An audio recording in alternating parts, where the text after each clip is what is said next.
বিশ্বনবী বলেন, আরে দুনিয়ার মানুষেরা তাম দুনিয়াকে যদি এক পাল্লার ভিতরে রাখিয়া আরেক পাল্লাই যদি ফজরের 2 রাকাত নামাজকে রাখিয়ে দেওয়া হয়, আমার আল্লাহর কাছে ফজরের 2 রাকাত নামাজের ওজন ভারী হয়ে যাবে। জোরে বলি সুবহানাল্লাহ। দেখেন নামাজের কত গুরুত্ব, অথচ আমরা নামাজই পড়ি না। সন্তানকে আমরা ঘুম পাড়াই, তারপর আমরা এদিকে সেদিকে যাই। আল্লাহ রাব্বুল আলামিন আমাদেরকে এবং আমাদের সন্তানদেরকে নামাজি বানায় দেখ করি আমিন। জোরে বলে আমিন।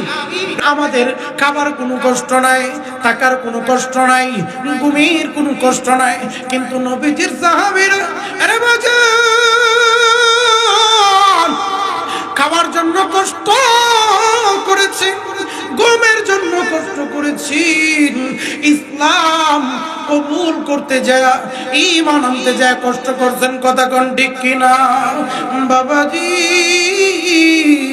দেখেন না সাহাবীরা ইসলাম কবুল করে ঈমান এনে কত কষ্ট করেছেন, এরপরেও তারা ঈমান ছাড়ে নাই। কথা বলেন ঠিক কিনা?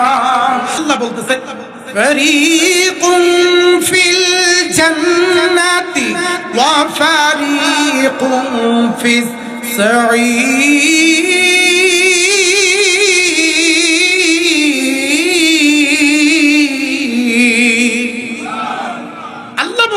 আমি তোমাদেরকে 2টা রাস্তা দিয়েছি, একটা রাস্তা জান্নাতে আর একটা রাস্তা জাহান্নামে।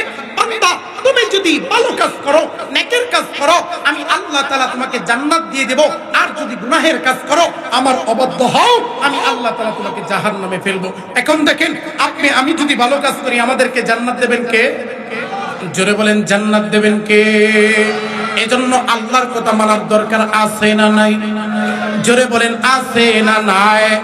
বাবাজি সমাজে এমন অনেক আব্বাজান আছে, নিজে নামাজ পড়ে, নিজে মসজিদে আসে, কিন্তু সন্তানকে নামাজ পড়ার কথা বলে। জোরে বলেন বলে। এমন আব্বাজান আছে না নাই? নামে যাওয়ার 4টা কারণ কয়টা? জোরে বলেন কয়টা?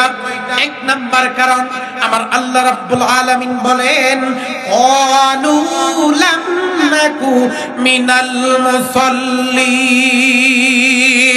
বলে 1 নাম্বার কারণ কি? বলে জাহান্নামে যাওয়ার 1 নাম্বার কারণ হলো নামাজ না পড়া। কি না পড়া? জোরে বলেন কি না পড়া? আরেকটু আওয়াজ দিয়ে বলেন কি না পড়া? জাহান্নামে যাওয়ার 1 নাম্বার কারণ হলো নামাজ না পড়া। 2 নাম্বার কারণ আল্লাহ রাব্বুল আলামিন বলেন ওয়ালাম নাকু নুতাইমুল মিসকিন। দুনিয়াতে এমন অনেক মানুষ আছে, এমন অনেক বড় লোক আছে যারা পেট ভর্তি করে খায়, কিন্তু তার ঘরের পাশে এমন অনেক গরিব আছে, এমন অনেক ইয়াতিম আছে, এমন অনেক মিসকিন আছে, তারা না খায়া দিন কাটায়, খবর নেই না। আছে না নাই? জোরে বলেন আছে না নাই? তাহলে জাহান্নামে যাওয়ার 2 নাম্বার কারণ ওয়ালাম নাকু নুতাইমুল মিসকিন।